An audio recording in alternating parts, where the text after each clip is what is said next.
Well, thanks very much. I always feel slightly guilty at the beginning of a show because you've all clapped and whooped. I've done nothing so far. I just walked from over there. It was easy. Anyone could have done it. You could have done it. Maybe not you, but most people could have done it. I always feel quite guilty because you've given so much, I've done so little. What if I'm shit? Don't panic, I'm not. Close to comedy genius. The Guardian. It's a newspaper for teachers, I don't expect you to understand. I am Jimmy Carr, off the telly.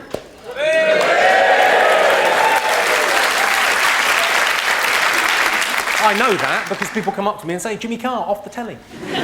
That tends to be less a description, more of a request. Fine. Swimming's good for you, especially if you're drowning. Not only do you get a cardiovascular workout, you also don't die. 2 ticks. I said to my girlfriend, I said, you shouldn't eat before you go swimming. She said, why? I said, you look fat.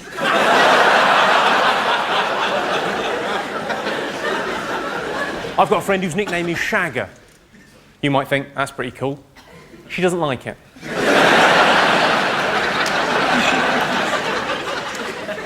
You know those anti-AIDS red ribbons? You don't see so many of them around these days, do you? That is, I think, because these so-called anti-AIDS ribbons actually offer no protection. You think you're upset? I found out from a bloke in the gents. Do you realise that last joke makes me sound a little bit gay? I'm not. I realise I'm wearing the kind of shirt that's often lifted. But I'm not. My own mum thought I was gay. When I was 19, my mum was convinced I was gay. It's very difficult to convince your mum you're not gay. Until we got a camcorder, I was fucked. But I'm what's referred to as a gay-friendly act. You know? I'm a gay-friendly act. I was asked last November to judge Mr. Gay UK. I said it would be my pleasure. He's against nature and against God and he's going to hell.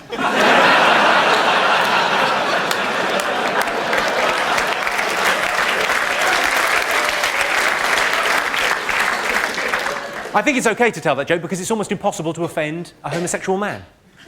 You know, because let's face it, if they're doing that for fun... If your idea of a good time is a cock in your arse, what do you care?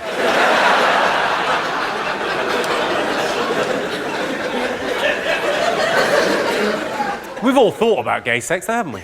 You've thought about gay sex, haven't you, sir? No. You haven't thought about gay sex. You just leapt in there and fucked him. Well, I admire your honesty, sir, and your bravery. I thought about gay sex. I thought, oh, my cock will get covered in poo.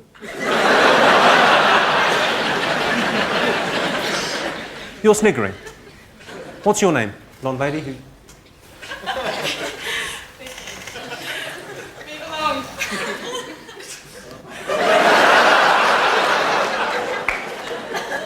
Move along? What are you saying, Vicky? Dance for me, monkey boy? Is he your fella?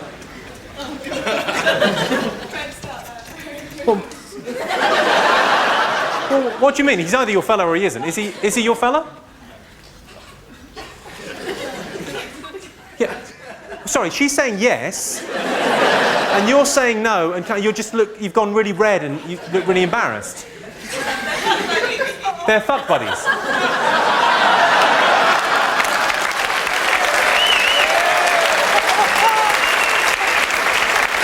Oh! I see. What? How very modern. How very 2005. So you're not going out with each other, but you are fuck buddies. That is fantastic. Can we just all take a moment to, you know, congratulate that man there?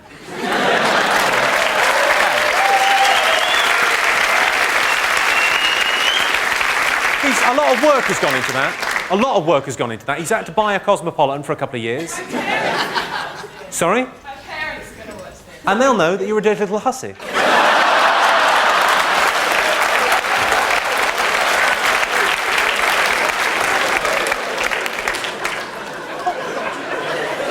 The great thing about that is that he's convinced you that, yeah, we don't need a relationship. It's so... It's so old-fashioned. I should be able to sleep with whoever I want to sleep with. And so should you, as long as it's just me. When I say... There must be something else going on. Yeah, there'll be a lot of jokes. It's not every day I get to talk to a slag. Come on. Now... I don't know where the mark is until I overstep it. That's my... You just did. That is juvenile. Sorry, for those of you that didn't see that, it'll be on the DVD. Available at all good car boots. Vicky's response to that, yeah, she's been called a slag at a show. That's not good in anyone's book, and I apologise for that unreservedly. But did you really need to do that?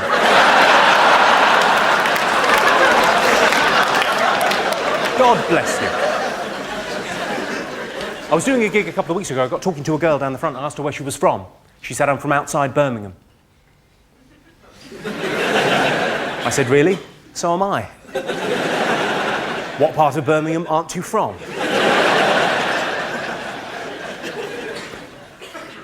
At what point, and really I'm asking the men, at what point do you get paranoid about receiving enlarge your penis emails? It's not just me getting them, is it?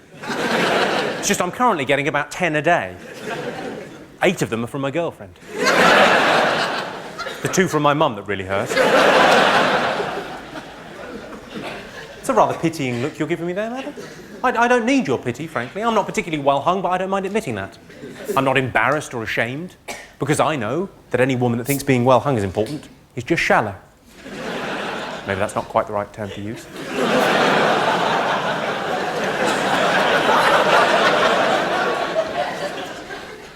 I broke up with a girl once because she lied about her weight.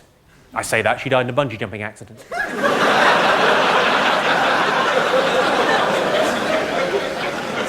You see, because she was heavier than... Has anyone got anything he could be colouring in?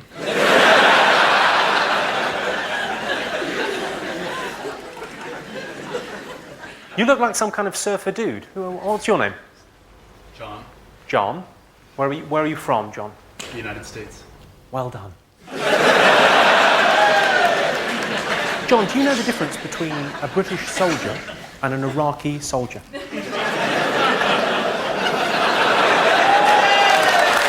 the difference? And what do you do, John? What are you doing over here? I don't need to check your papers, I'm just checking, just asking. I'm a college professor on vacation. You're a college professor on vacation. Okay, sounds like a setup for a movie. With hilarious consequences. And then he asked me for a fag. Oh. Fanny? I thought he meant bum. Oh. Yes. So what do you teach? I teach philosophy and religious studies. Philosophy and religious studies. Well done. So, do you teach philosophy to the brighter kids, and then if they don't get the hang of it, you go, I just believe in God, don't I?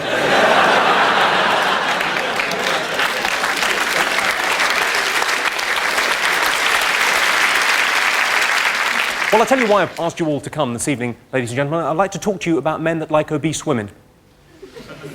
I'm not talking about men that like women with a fuller figure. That seems entirely normal, natural and right. More cushion for the pushing, as I believe people say. I think that's the expression. No, I'm talking about men that like women who can't leave the house fat. So, I'm not talking about anyone in here this evening. Unless, in order to get out, someone had to cut the side of the house off and there was some sort of winch involved. I'm not talking about people with water retention. I'm talking about people with cake retention. People that tell you they've got a thyroid problem.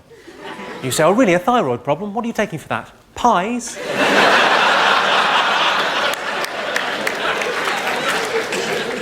You know, the kind of girl that looks as if she makes a cracking breakfast, but wouldn't want to share it with you. I saw a thing on TV the other day, actually. It was on one of these kind of makeover shows that were on during the day. They did a makeover on a girl. She was 34 stone. It's like rearranging the deck chairs on the Titanic. I say a makeover, they gave her a fringe. Is that really going to turn the corner for a girl like that? That's what I'm asking. I don't think it will. I can't imagine a scenario where a guy, you know, he's drinking in a bar, he looks across, he sees a girl, she's 34 stone, be tough to miss her, let's face it. He thinks to himself, she's a little bit big for me. Goes back to his drink. Meanwhile, the makeover team are in. Snip, snip, snip. He looks back, he thinks, actually, I would. It's the excuses that get me. The excuses are amazing. The camera adds £10. Stop eating fucking cameras.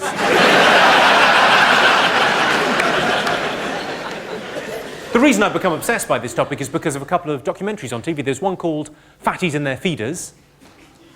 Did anyone see it? It's an amazing sociological study of obesity in our country and the health problems inherent in that. And also, it was fucking hilarious. It was basically these tiny little stick-thin men bringing massive KFC buckets of food to these enormous women that couldn't even move. And while we're on the subject, do be careful with the KFC bucket. It's a big leap from plate to bucket.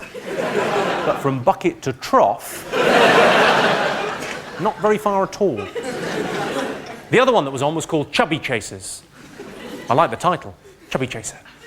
Sounds great. I just wonder, how accurate is that? How much chasing is actually going on? A little bit of waddling and wheezing. Then gotcha. Gotcha.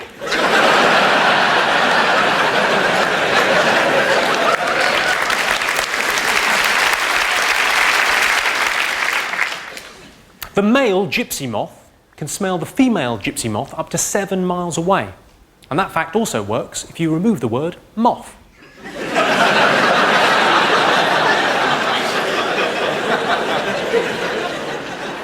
There's a lot of cliches about gypsies. Maybe you can help me out with this, sir. Have you ever tarmac to drive? No, of course not. You just take the deposit and fuck off like the rest of them.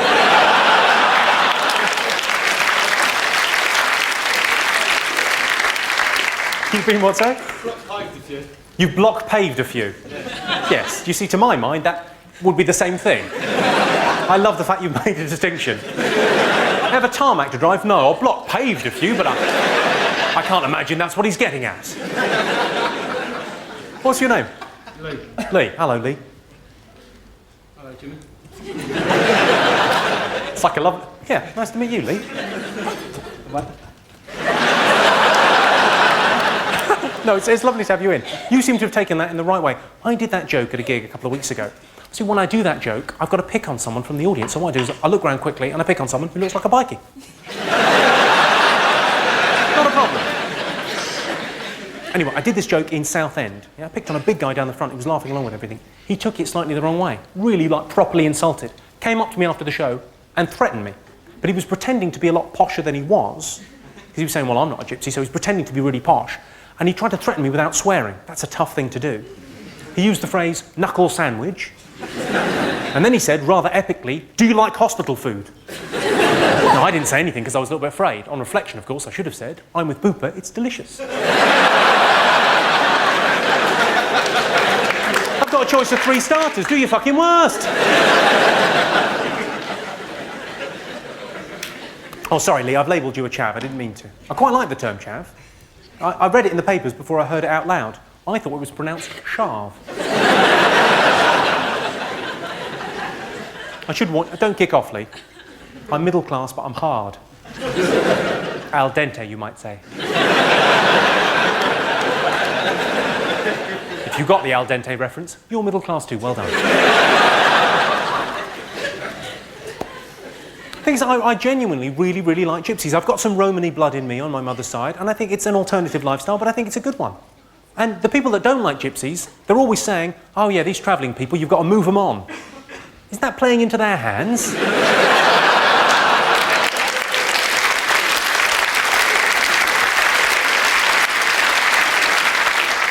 Right, well, we've done fat girls and gypsies. Religion.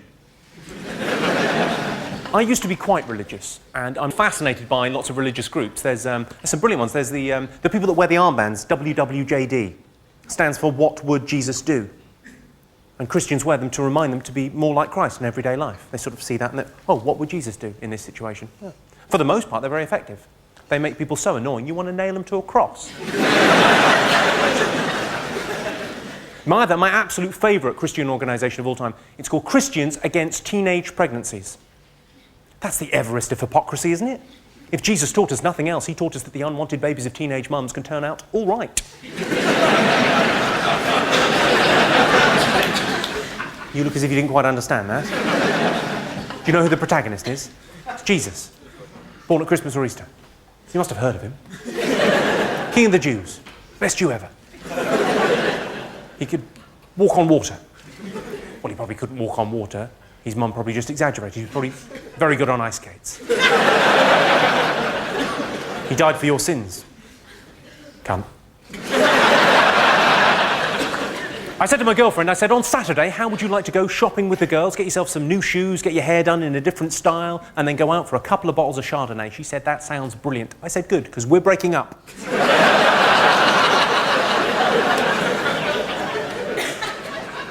You know when a man says to you, it's not you, it's me? Ladies, you know when a man says that? It's not you, it's me. We mean that from the heart. That's not bullshit. That's true. It's just a fragment of a longer phrase. It's not you, it's me that's ending this relationship. Because I can't stand the fucking sight of you. You know when people argue just so as they can make up again? Call me cynical. I don't think that's what's going on in the Middle East.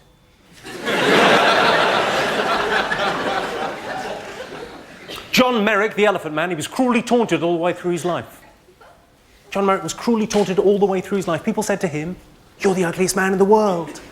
But he didn't mind. Very thick-skinned.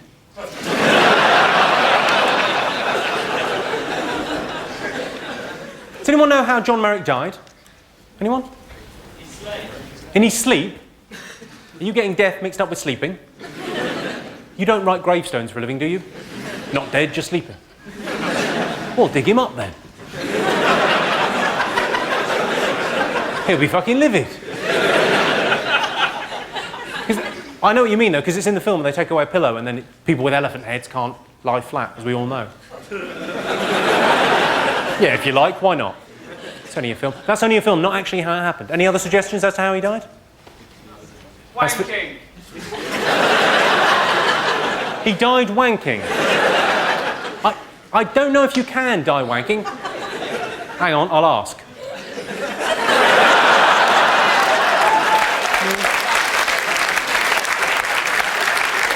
Can you die with a... He's still here.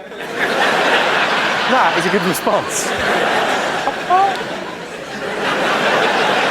Still here.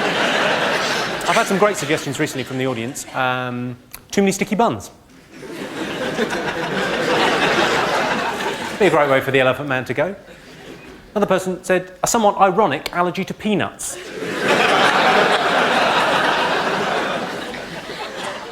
Someone suggested poachers. It's a long shot. Kiltree's ivory. Yeah, it's a shame he's gone, but a lovely chess set. No, what actually happened was a bearded lady shot a dwarf out of a cannon and it landed on his elephant head. Freak accident. Come on.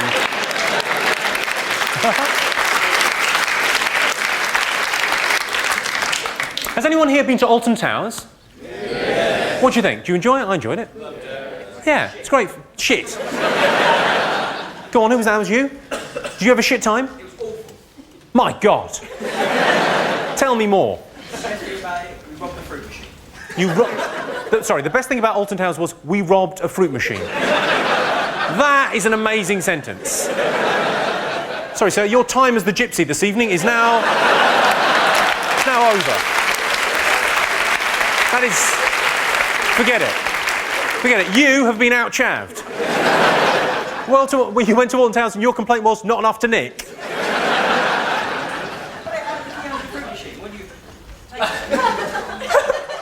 I love the way you're using now an expression of, you see a fruit machine, you rob a fruit machine. Come on, we're friends, we all, come on. You know, I'm a guy, you're a guy, we steal things from fruit machines. No! What's your name, sir? Daniel. Daniel. Well, nice to meet you, Daniel. What do you do? I work at a jeweller's in Pond Street.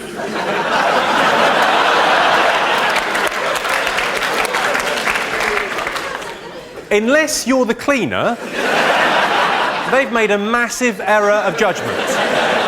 So how long have you been casing this joint? About a year. And when's the big job?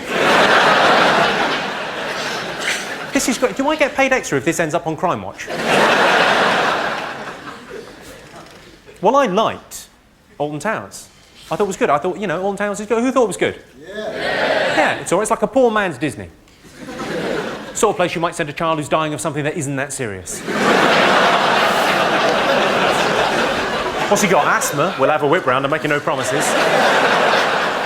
Brittle bones? Brittle bones. Has he been to Chessington? He'll have to bring his own cap, yep. The reason I mention Alton Towers is they've got a ride that they've been advertising on TV again. It's a vertical drop roller coaster. Correct me if I'm wrong, that's a lift. Right, good. Any questions so far? How old? What? How old? How old? Yeah, fuck grammar, we're in a hurry.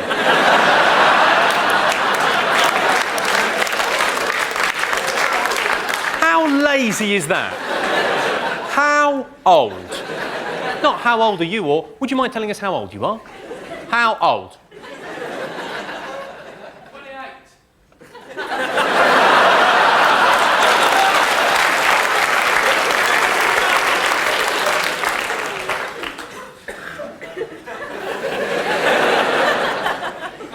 Well, have a guess. How old do you think I am? 12. You think I'm 12? Well, you shouldn't even be having those kind of thoughts about me then. Do you know they've done that in Mexico? Do you know what the age of consent is in Mexico? It's 12. That's one way to deal with a paedophilia problem, isn't it? I imagine they've still got a problem. She looked 12 to me.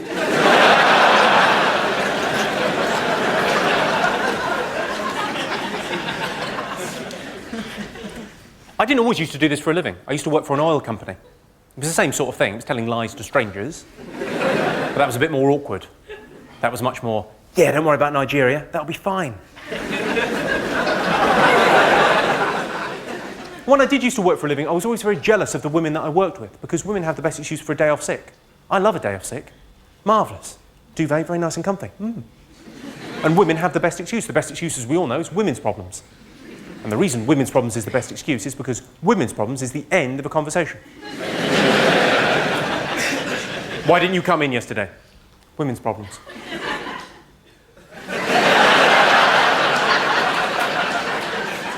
I like to think if I was the boss, things would be slightly different. Women's problems. Tits or fanny? Which is it? Maybe I could have a look.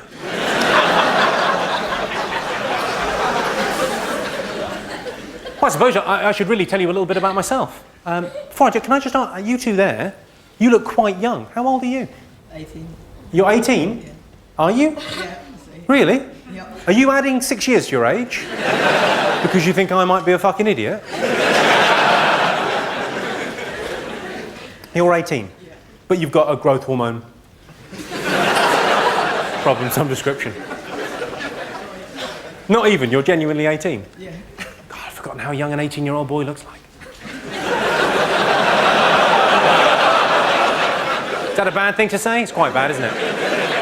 And your boyfriend, how old is he? What? It's my brother. It's your brother? Well, don't shag him then.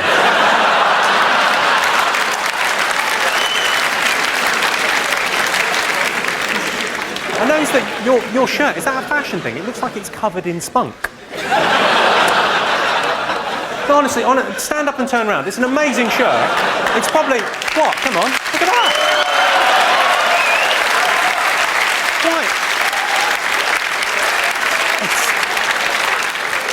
It's quite a cool design when you look at it closely, but if you just glance at it, it looks like a plasterer's radio. That is a term used in the dogging fraternity, I believe. As in, I was out for the evening with Stan Collymore, I drove away with a car looking like a plasterer's radio.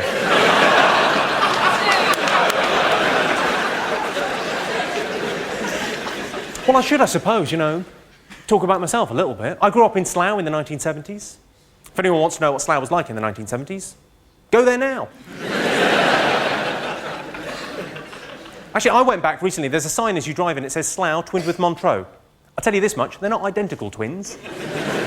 There's no chance of getting those mixed up. In fact, the only thing you need to know about Slough is one sign that we've got at the end of the high street. We've got one tourist information sign.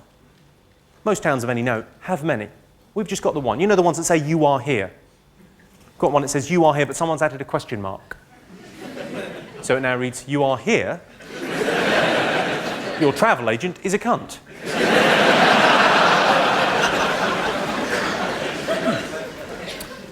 I was educated in Cambridge University. Well, ooh, that's not an uncommon response. People think because you went to Cambridge, you're a little bit smug, a little bit up yourself. Not the case. The only reason I went to Cambridge is because I got 4 A's at A-level. Of course, the only reason I got 4 A's at A-level is because when I was at school, I didn't have that many friends, and, you know, I didn't have a girlfriend, certainly, and so no one would have sex with me. I used to go home every night like a good little boy and do my homework. Yeah. So next time you meet someone who's a bit overeducated and pompous, don't think to yourself, God, they're intimidating. Think, no good with a poontang. I got my big break in show business doing the Royal Variety performance a couple of years ago. It's quite a good gig, but then I had to meet Prince Charles afterwards, and that was a bit awkward. Because, you know, what do you say? I didn't know what to say to him. He didn't know what to say to me, you know. But he managed to cobble something together. That's his job, isn't it? Other than waiting for his mum to die.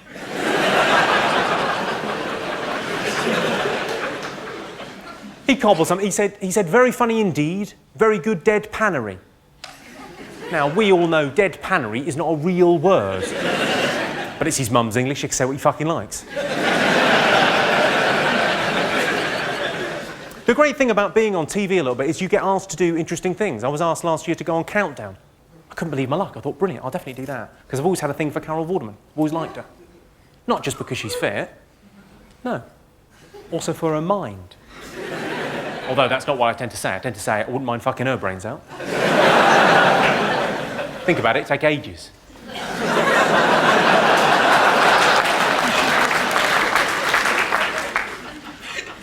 I should tell you a story about something else that happened because I'm a little bit on telly now, and people phone up and they ask you to do interesting things. I was asked about 3 years ago to write a journalistic piece for the first time. I was really excited. A Sunday paper phoned up. They said, "Would you like to write a piece for us?"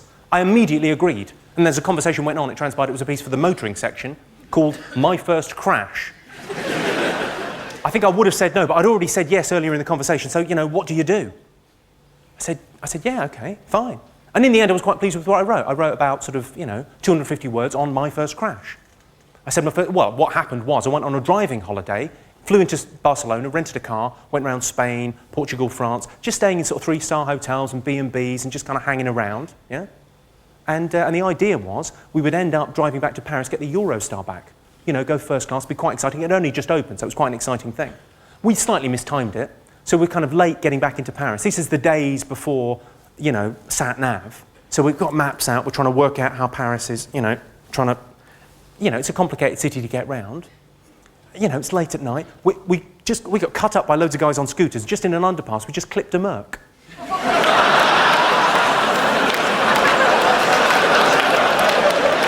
No harm done.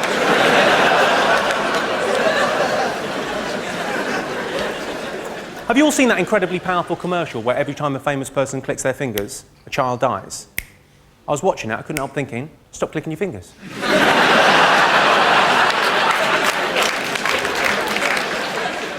I went out to dinner last night, I killed 2 kids just getting the bill. For just £1 a day, you can feed a child in Africa. Sounds good, but I've checked, that's self-catering. I saw a thing on a notice board recently. They're organising a parachute jump for people with Alzheimer's. That's something that I'd pay to see. That's basically euthanasia. You all right, Grandad? You know what you're doing?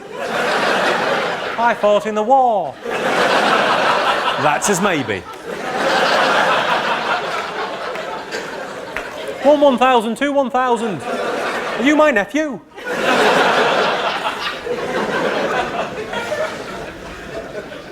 I've done quite a few charity gigs over the past year. I did one in this very room. It's for a charity which I now know is called Laughter for Leukemia. Now, I'd had a long day and I turned up late and, you know, I made a mistake. I said it's lovely to be here laughing at leukemia. Skinheads down the front didn't like it.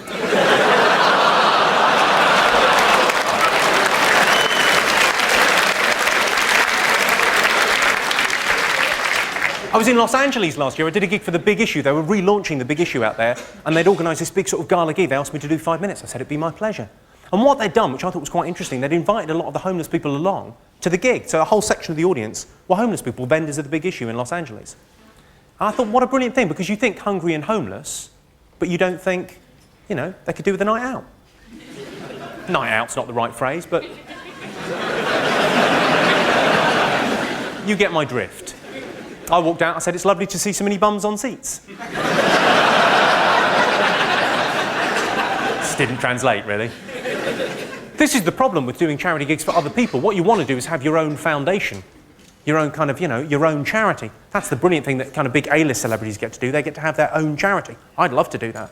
Look at Michael Jackson, he's got his own charity. The Neverland Foundation. They fly sick children. What, good-looking sick children.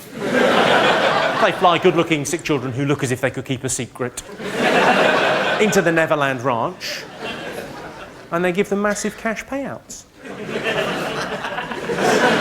Valuable work. Who here, while we're on the topic, who here thinks Michael Jackson's innocent? Because now there are quite a lot of people here. Who? Go on, show of hands. Hands right up in the air. Quite a lot of you think Michael Jackson's innocent. And do you know what? You've got morality on your side, because he was found innocent by a jury of his peers, albeit Americans. Still counts. I wouldn't have bothered with the whole trial. I just would have stood up in front of the jury and simply said this. If I was a billionaire paedophile, and I'm not, but if I was a billionaire paedophile, I definitely have a fun fair in my back garden.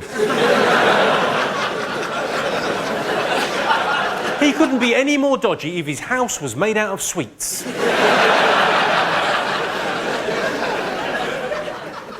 Who here's got kids? Who here's got kids? You got kids? You've got kids? Would you let them play at Michael Jackson's house? No? No. You would? You look like quite an old fella. How old are your kids? In their 20s, yeah.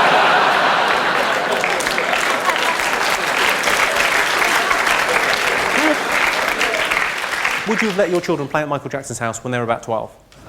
No. For $10 million? You'd have to think about it.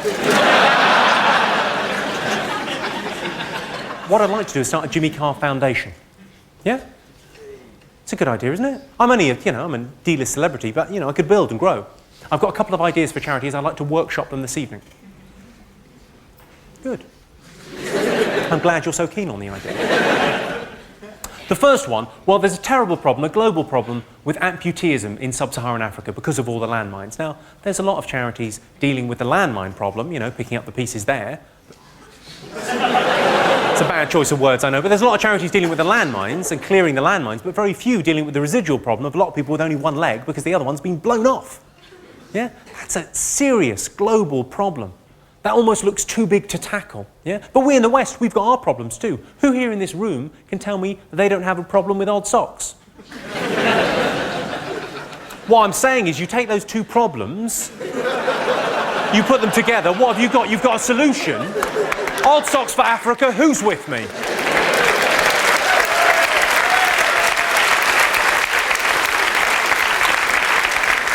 If there's one thing worse than having your leg blown off, it's the remaining foot being cold. The next idea I've had for a charity is not quite as PC as all that. Domestic violence. There's a topic for you. It happens, people don't like talking about it, but it happens in all our communities. Yeah? Something needs to be done. There's a lot of charities dealing with the aftermath. Very few doing anything preventative. I'd like to start a Jimmy Carr halfway house. A place where women can go and be safe and secure. And be re-educated about cooking and cleaning and putting out...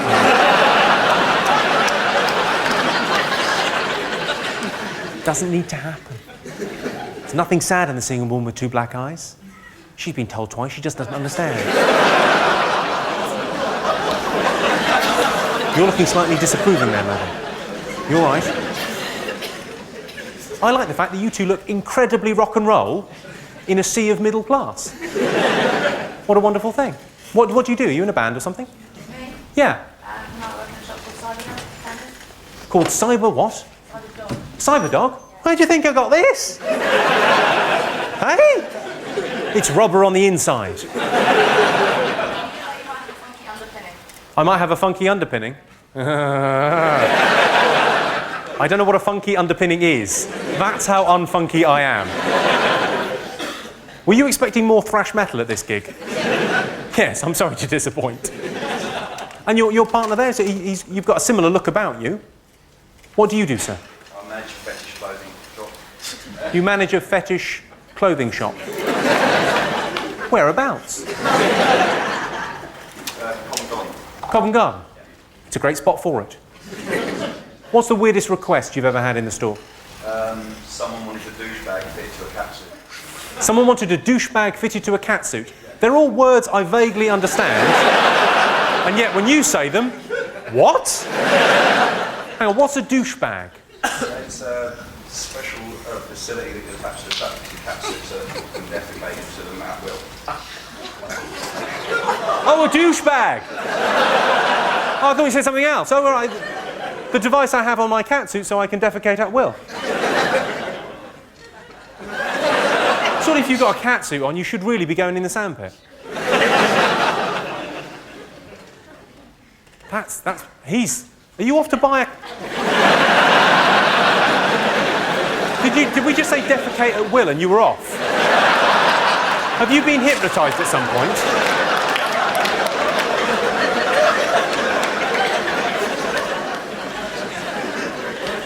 Should say it's lovely to see so many ladies out this evening, especially a show starting at 7 o'clock. The tea won't make itself.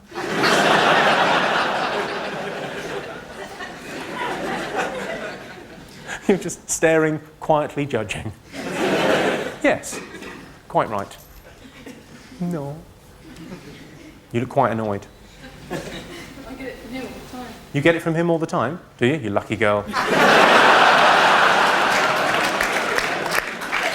I bet you love it. Sorry, it's in 1975. What do you do? I'm working in a bookshop. You work in a bookshop? Is it an adult bookshop? Actually, the children's section. In the children's section of an adult bookshop. That is bad. Did you know women reach their sexual peak after 35 years? Yes. Men reach theirs after about 4 minutes. Which is why we get more done.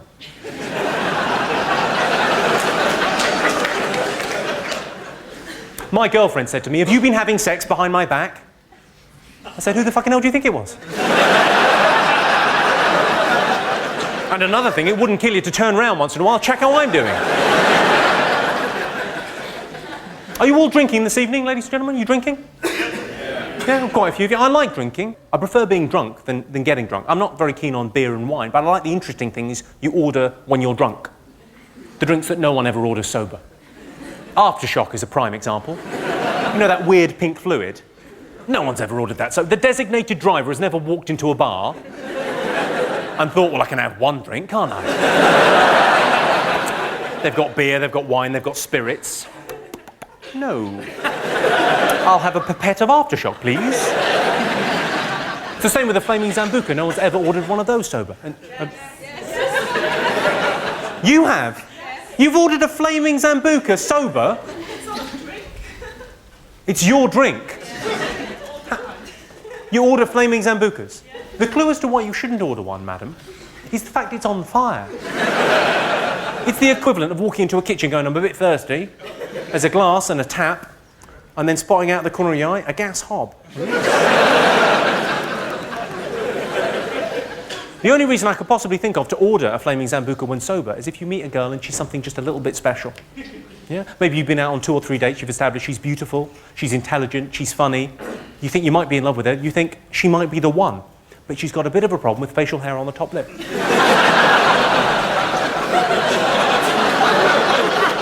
That can be an awkward thing to bring up. Much better, I think, Take her out for a drink. 2 flaming Zambucas, please. No, they're both for you. You know, and you drink flaming Zambucas as well? Whereabouts are you from? Newcastle. Oh, of course. Sorry, I'm sorry. I'm terribly sorry. I was asking kind of a London audience, do you drink flaming Zambucas when sober? If I thought there were people in from Newcastle, I would have said, what do you like to drink to get you in the mood for a fight?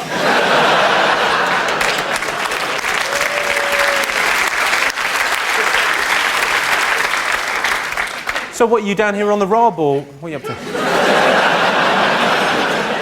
So we sent you an email saying if you wanted to go out for drinks in Newcastle, we'd show you the better sites. The best sites in Newcastle? I imagine the one where you go... Oh. The best.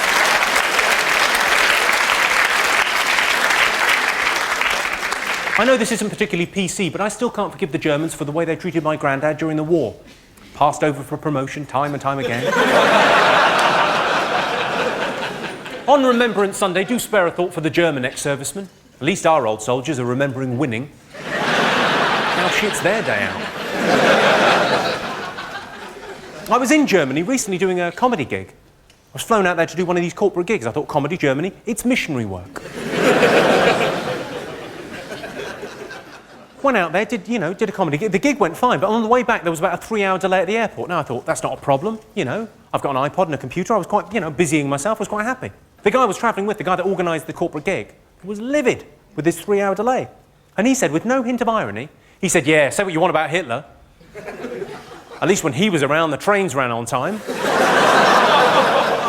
I thought, yeah, but think about where they were going.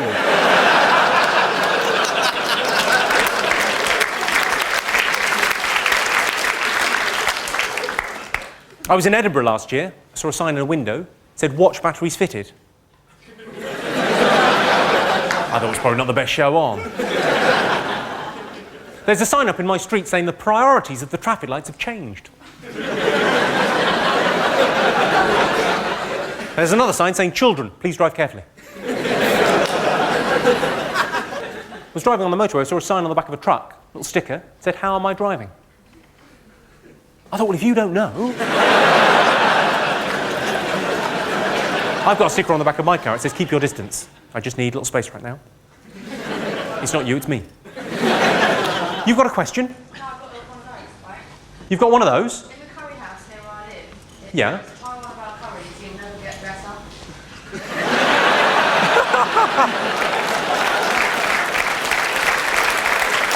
That is fucking brilliant. Do you think they mean it to be like that? Sorry, I don't know if everyone heard. It was the in the curry house near you live. It says, try one of our curries, you'll never get better. That is fantastic. I saw a sign in the park. It said, remove dog nuisance. So I shot a poodle. I was in Australia. I saw a sign. It said, convenience store, 75 miles. No, I'm not even going that way. My favourite road sign of all time, it's a red triangle, and it says underneath falling rocks, and inside there's pictures of falling rocks. What am I meant to do with that information? It may as well just say random accidents ahead. Life's a lottery, be lucky. I think we've established so far, I'm not a prude, I don't mind talking about sex, and I certainly don't mind swearing. No problem with any of that. But I'm genuinely offended by an advert that's on TV at the moment. It's for a brand of thrush treatment. It's Caniston or Gaveston, it's one of the two, I can't remember. Which one is it, Caniston or Gaveston? Which one, sorry? Thank you, ladies with thrush.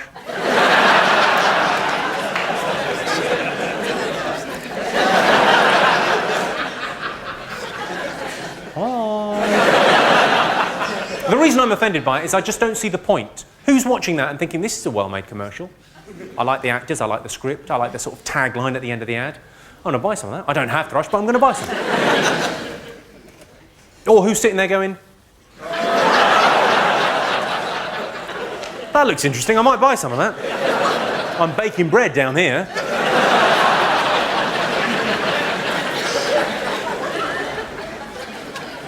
It's all very well going on a round-the-world trip on your holidays. Where are you going to go next year? I had a survey done on my house. 8 out of 10 people really rather liked it. If you're not part of the solution, you're a solid or a gas. I was in a club last week. I saw a sign outside the cloakroom. It said £1 per item. So I bought a coat. I was in a restaurant. I asked the waiter where the gents was. He said, just go down the stairs.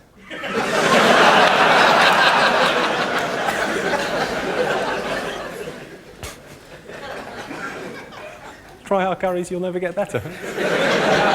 Still having a bit of a giggle from that. My mother used to say to me, she was a very funny woman, my mother. She was a very kind of larger-than-life Irish lady. She used to say to me when I was little, she used to say, there are no strangers, just friends you haven't met yet. Don't talk to them. My dad took me to one side on my 21st birthday. He said to me, he said, Jimmy, the past is history. The future is a mystery. Right now is a gift. That's why it's called the present. I said, what, you didn't get me anything? Again? A wise old man once said to me, he said, people never really listen, they're just waiting for their turn to talk. At least I think that's what he said. I was driving through a very rough area of South London. I saw a big police sign by the side of the road. Big yellow and black thing. It said, violent crime here. Tuesday. 7:30. Can you help? No, I appreciate they're trying to bring communities together, but I don't even approve. I had a thing happen to me a couple of weeks ago, actually. In North London, close to where I live. I was walking home about 11:30 at night, and this young kid, about 15 or 16 years of age, comes running out of an alleyway at high speed. He's all out of breath and panting and clearly in some distress. He says, help, help, me and my mate are being mugged. I said, all right, calm down, take a breath. Of course I'll help. My mate and I are being mugged.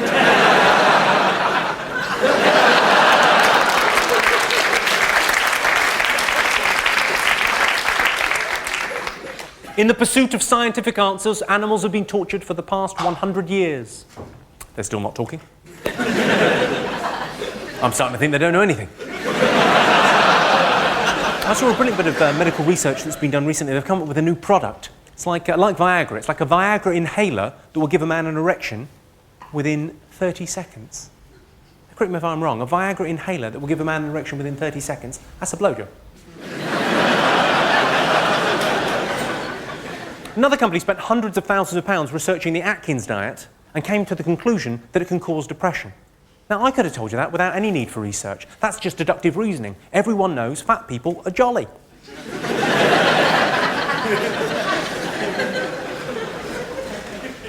The British Medical Association are not above this kind of thing. They did some research saying irrefutably cigarettes can harm your children. Fair enough. Use an ashtray.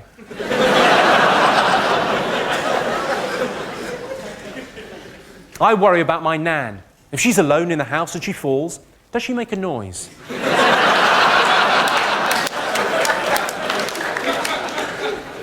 I'm joking. She's dead. I do try and see the positive when something bad happens. You know, if somebody close to you dies, it's always a good idea. Move seats.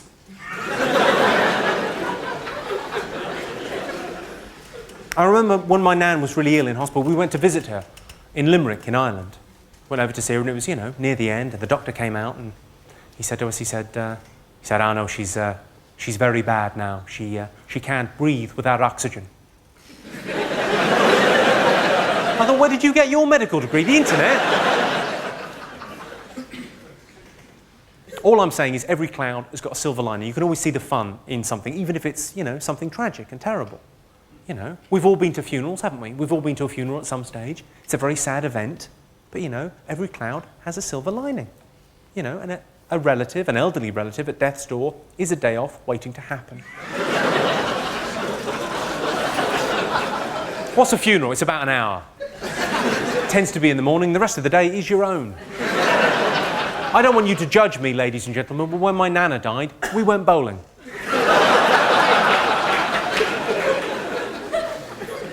Not immediately on hearing the news, but that afternoon after the funeral, we went bowling. You know, life goes on. Not hers, obviously. She was in a box on fire. I was on fire. 3 strikes.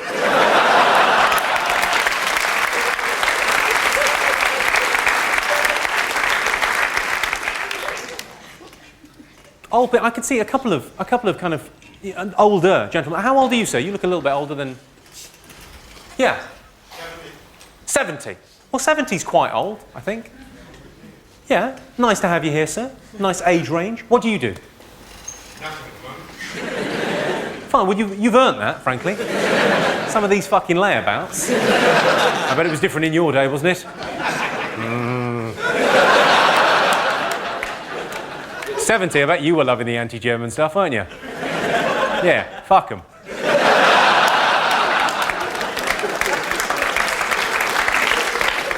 Do you know what? PC or no PC, we won it fair and square. The thing I was going to say was, I've been told this once. Have you ever said to anyone, yeah, the problem with your generation, you think you invented sex? You ever said that to anyone? No. Yeah, my granddad said it to me. He said, the problem with you lot, you think you invented sex. I said, all right, Grandad, have you ever fucked Nana up the arse, pulled out and come on her tits?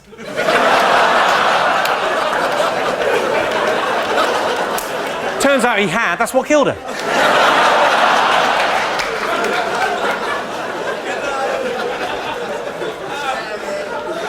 What? What's the matter with that? And don't you dare be offended by that, you know, by there being a 70-year-old man. I bet you were crazy for it in the war. Jesus, there being a war on, I bet you got more poontang in those years. Yeah, we could all die tomorrow. It's the best chat-up line in the world. Who are you here with? She looks mortified. You all right? I'm glad. I can only apologise for the last bit of material about the granddad with the bum sex and the coming. Because I imagine what I've created is the longest journey home ever.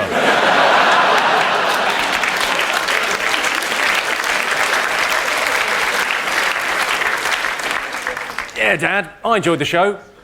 Let's never talk again.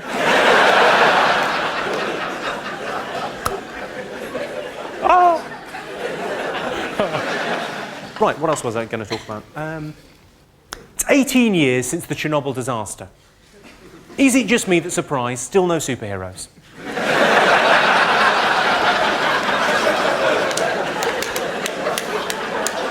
Nothing. Not so much as a giant lizard. Is anyone married in? Who's married? Yeah? Well, what's the longest someone's been married? 2 days. 2 days? Who's been married for 2 days? You got married on? Friday. On Friday? Well, congratulations. Well done you.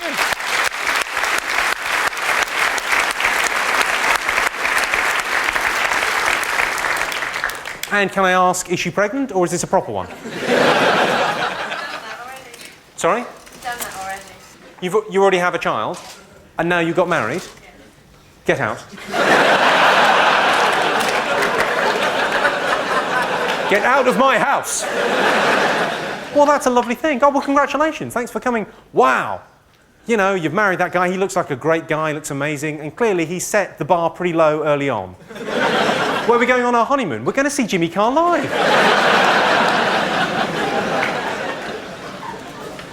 Well, well done. You know, good luck with it, is all I'm saying. Good luck. Because we all know a third of marriages end in divorce. I don't want to put a damper on things, but a third of marriages end in divorce, and they're the lucky ones. The others are dying. I'd rather go to jail than get married. I have thought this through, by the way. I'd rather go to the jail than get married. But, you know, if you murder someone, that's the worst thing you could do. You murder someone, you get a life sentence. You're out in 12 years. Hey! Whereas this, life means life. And in your average marriage, as opposed to prison, there is significantly less anal sex. See if you think this is romantic. Really, I'm asking the ladies. Do you think this is romantic? I've got a friend, she's getting married at the end of the summer, and her fiancé has designed the wedding ring. He's quite a talented artist. Picked out the diamond when he was down in South Africa. Quite a talented artist, done sketches, taken them to a jeweller in Hatton Garden who's putting the whole project together for him. That's romantic, isn't it, ladies? Yes. Yeah. I think it almost makes up for the fact that she's clearly marrying a homosexual. She's going to have an amazing ring, not much of a wedding night.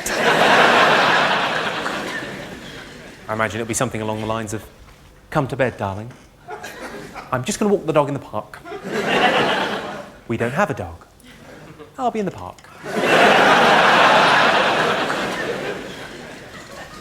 While we're on the side, is anyone in favour of gay marriage? Who's in favour of gay marriage? Yeah. By shouting out, who's in favour of gay marriage? Yes. I'll tell you why you're wrong. Gay marriage will inevitably lead to gay divorce, and that will be bitchy.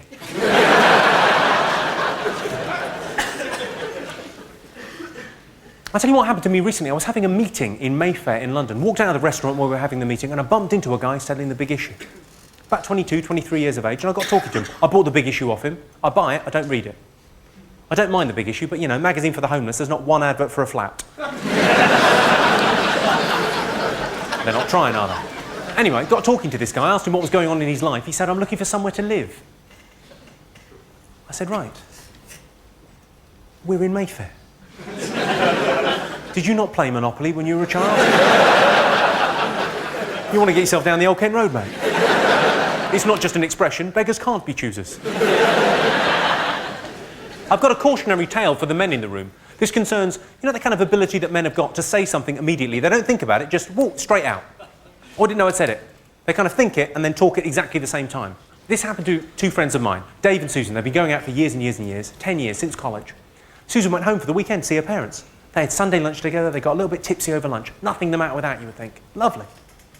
All the way up to Hull to see them. Got drunk over Sunday lunch. Somehow the topic of wife swapping came up.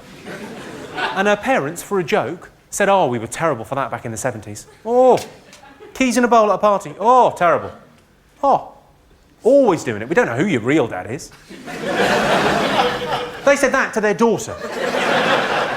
Now, she was fine at the time because she was drunk at a lunch.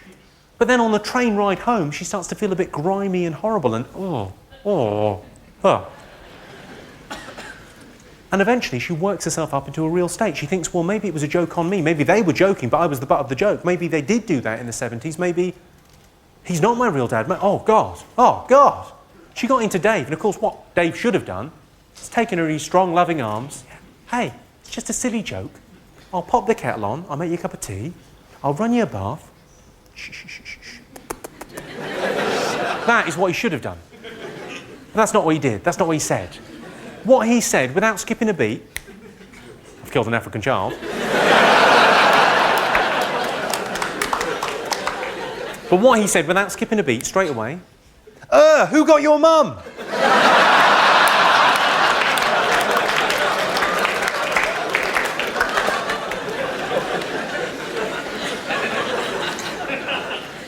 Tits or bum? Tits. Tits or bum?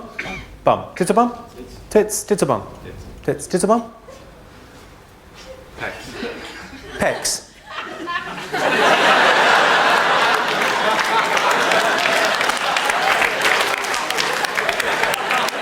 Oh, yeah. You're not here for the jokes. Tits or bum? Tits, clearly. Tits or bum? Bum. Tits or bum? Bum. Every man in the room has now made their decision. Tits or bum. There's only two categories of men. We'll leave that for another day. There's two categories of men, tits or bum. That's it. Every man in the room will have made their decision by now.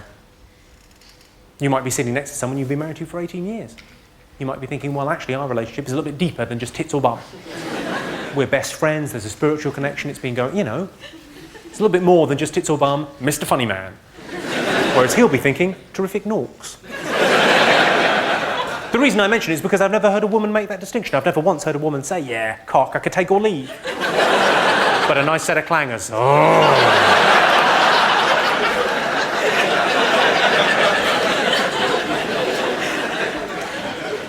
When I was at school, if you got your right ear pierced, it meant you were homosexual. And if you got your left ear pierced, it meant you were common and you lived on an estate. I had a friend when I was at school called Russell. Well, I say he was a friend. He was actually someone that just came and sat next to me when I was 5 on the first day of school and continued to hang around for the next 17 years, inviting himself along to things and just generally being there and getting in the way. We've all got one of those, though, haven't we? If you're thinking, I haven't, it's you. And I'm not proud of this, but it happened. We were at a party, we got very drunk, we were about 16 or 17, and he got really drunk, Russell. He was kind of laid out drunk, passed out on the floor. And myself and my other friend, Anthony, we shaved his eyebrows off. He was really surprised. But you couldn't tell.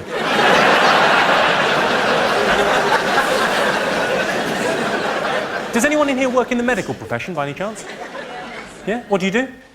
Ward sister. You're a what, sorry? Ward sister. A ward sister? Well done. That's a great job. I always wanted to work in the medical profession. Wanted to be a doctor. So did I. Well, maybe if you'd worked harder. No, ward sisters are perfect. Yeah, it's a great job. It's a brilliant thing. But I always wanted to work in the medical profession because, you know, I liked the lab coat and I thought the stethoscope was cool and I thought chicks would like me. Chicks would like me. I'm not quite sure what I was thinking. But I could never become a doctor because I didn't have the chemistry or the maths or the physics you needed to get in. And also, I'm quite an uncaring person. If someone's sick, I sort of think, fuck them. But I think I found a hospital in South London where I'll be able to get a job. It's the Wandsworth Hospice for Incurable Diseases. How tough could that be? You'd stroll in about 11:30, chat up with a couple of nurses, you know, check what's for lunch. A patient would come up. Can you do anything, doctor? Did you not read the sign? The only thing better than being a doctor, I think, would be to be a vet. I'd love to be a vet. Because vets are like doctors, they're admired in the community. Is there any vets in by any chance? You're a vet? You're a student vet. You have picked a winner. The great thing about being a vet, and you're just a student vet, but the great thing about being a vet is you've got the Joker card you can play. If you absolutely have to be somewhere at 6:30, you can play the Joker card. The big injection. If you can't work out what the problem is, or it's too much bother, whoop, gone. That problem has gone away. The veterinary surgery, the local vets has got an incinerator out the back, for a reason. Because they're busy people. I've never once heard a doctor say, yeah, your 10-year-old boy's had a good innings. He's quite severely asthmatic. You know, we could keep him alive with pills and injections and whatnot, but it's quite expensive and a little bit messy. It'd be much easier if I just put him off to sleep with this. And vets always try and sweeten the deal as well, with the, I could take care of the body for you. Yeah, for £75. It's a spaniel, I live next to a canal. You work it out.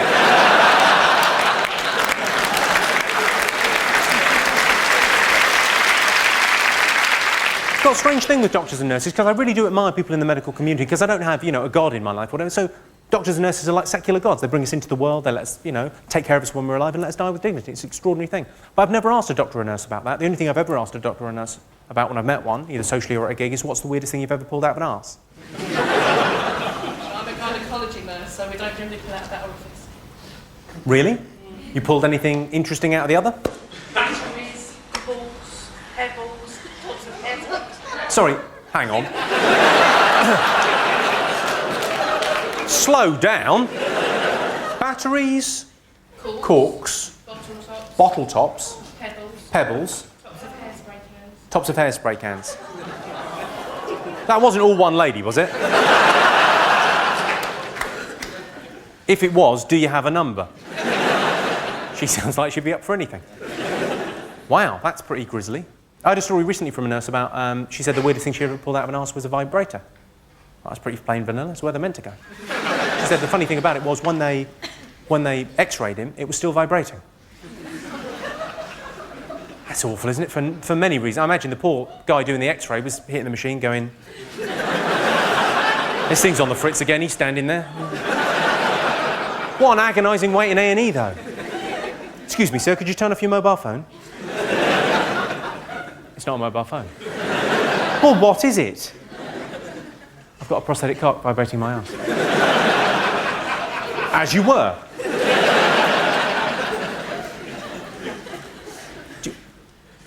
I'm guessing from your laughter there you've pulled something weird out of your arse.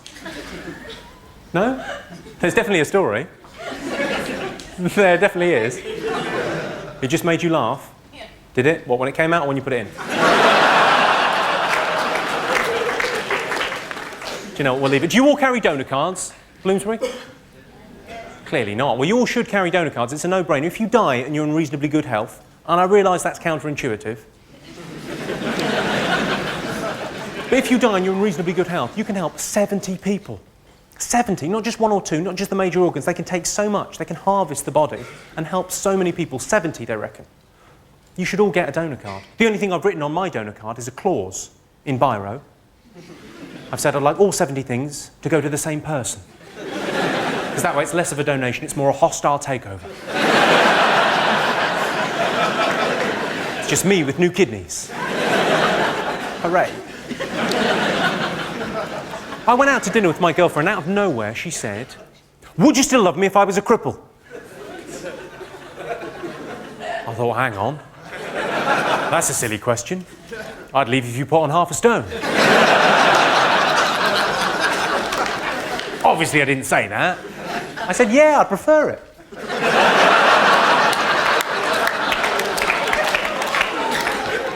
Here's a piece of advice for you. Never leave electrical goods plugged in overnight. 2 exceptions, fridges and life supports. You'll waste an awful lot of vegetables. Hang on, that was a bit harsh. We better do something a bit lighter. It's ironic that people with club feet tend not to be very good dancers.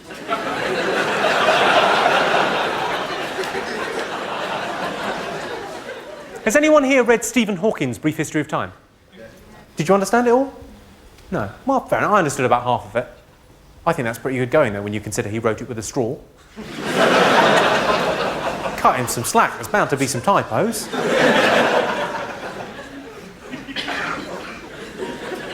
Now, I've got no problem doing jokes about disability. It's fine. It's just wordplay. There's no prejudice in it. There's no malice. I would tell the same jokes if there was someone in with any of the conditions. But I heard a brilliant story about a comic who did something truly, truly terrible. He was doing a gig, turned up to the theatre, quite a well-known, quite a famous comic, turned up to the theatre. I shan't tell you his name, but he was quite a famous sort of TV comedian. Turns up to the theatre, refuses to go on. They said, why won't you go on? He's looked on from the wings. He spotted that the front row is full of people in wheelchairs. He said, I'm not going on. They said, why? Why won't you go on? He said, well, a lot of my act is banter with the front row. I tease and, you know, pick on the front row. I don't feel comfortable with it. I'm not going on. They said, what? I can't believe it. He drove off. He just left. I thought, Jim. Jim, they're making it easy for you.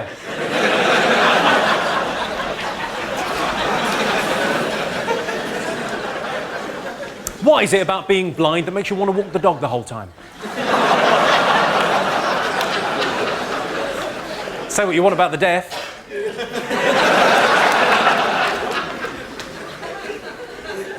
There's a company in America now making thongs, you know, the item of underwear, size 26 and over.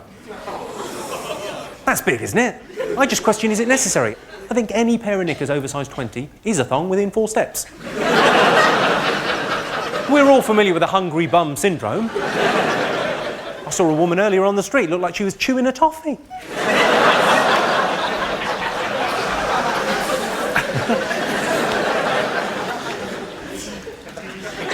I've discovered, gentlemen, the worst thing you can say when your girlfriend says to you, does my bum look big in this? Is not yes. The worst thing you can say is, let me step back, get it all in.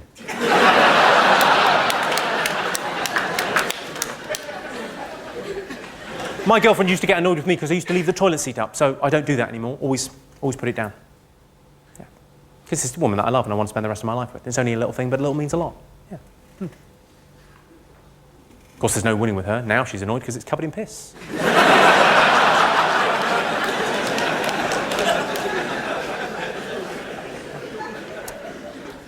They say don't masturbate, you'll go blind.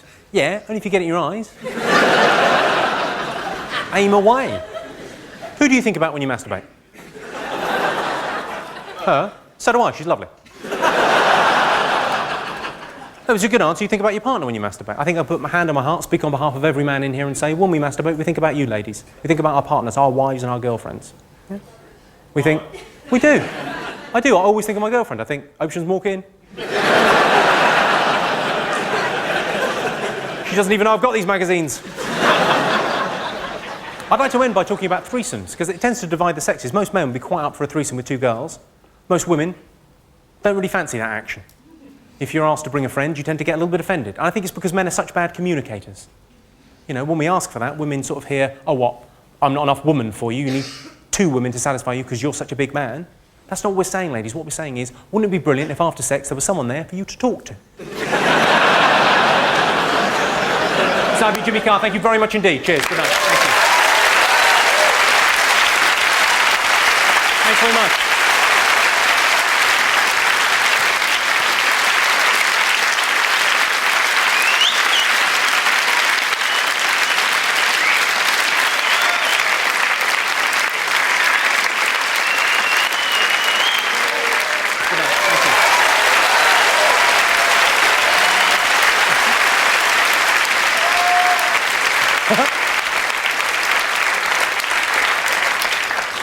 I'm never quite sure how to take an encore. I'm never quite sure what it means. It either means we've had a lovely time, we'd just like a few more minutes, or £17 for that, you're having a fucking laugh. Shall I tell you what this is like, ladies and gentlemen? It's very much like, after talking to you for about an hour, it's like being at a dinner party and realising you're the only one on cocaine. You find yourself thinking, they're not a very chatty bunch. If it wasn't for me, this would be shit.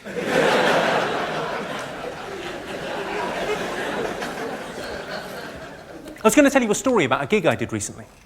I did a gig for Mojo magazine. It's a big, you know, pop magazine. And did a gig, it all went well. I was doing their award show for them. They invited me on. They said, yeah, will you do our awards? I said, my pleasure, lovely. Lots of rock stars and rock chicks would be cool. There was the awards there. I was just doing sort of 10-minute stand-up to begin with. I told a slightly anti-American joke. I said, of course, in Britain, we've got eat as much as you like restaurants, whereas in America, you've got eat as much as you can. You've added that important ingredient, competition. So not only could you be enjoying a delicious meal, you could be beating a personal best. Thus, the necessity for 3 pockets on the back of your jeans, you fat fucks. And a voice from the back of the room shouted, fuck off! I thought, I presume you're American, are you? He said, yes. I said, think of it as friendly fire.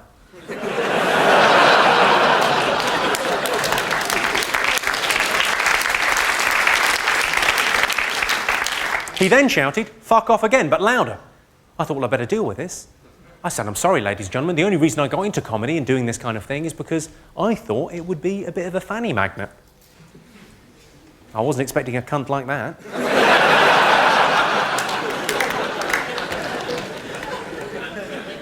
At which point, the editor of Mojo magazine, who was sitting just down here, got up and looked like he was going to come around and pull me off. Not like that. That was funny, well done. No, you go ahead.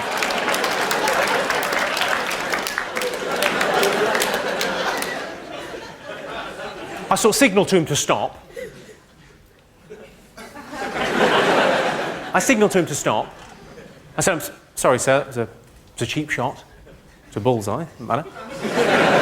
And I apologise unreservedly, sir. I did not mean to... Well, I mean, the thing was, the line got a laugh, but then there was an audible, ooh. I thought, well, who have I told to fuck off? It was a guy called Anthony Kiedis, who's the lead singer of the Red Hot Chili Peppers. And I'd noticed on the way in that he was on the cover of Mojo magazine, and I wasn't. I thought, this is a social faux pas of epic proportions. You know, and I thought, well, I better apologise unreservedly. I said, I am sorry. If I've caused any offence, I'm sorry. I did not mean to call you a cunt. I'm sure you're not. I'm sure you don't have the depth or the capacity to give pleasure.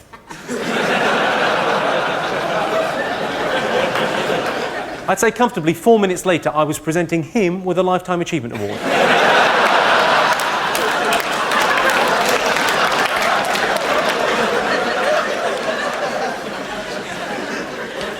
A chicken that has had its head chopped off can run the entire length of a football pitch before it dies. That's what I call an opening ceremony. My girlfriend used to think that magazines like Zoo and Nuts and FHM and Maxim were pornographic, till she found my real stash. Obviously, I mean, it goes the other way too. You know, men are no good at stopping and asking for directions. Would you agree with that, ladies? Yeah, men are no good at stopping and asking for directions. Of course, on the other hand, maybe we wouldn't have to if you could read a fucking map. I've got no problem buying tampons. I'm a fairly modern man. But apparently they're not a proper present.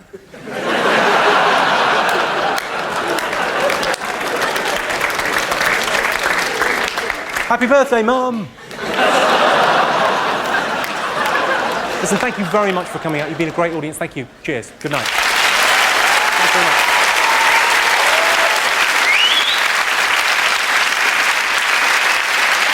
Thanks very much.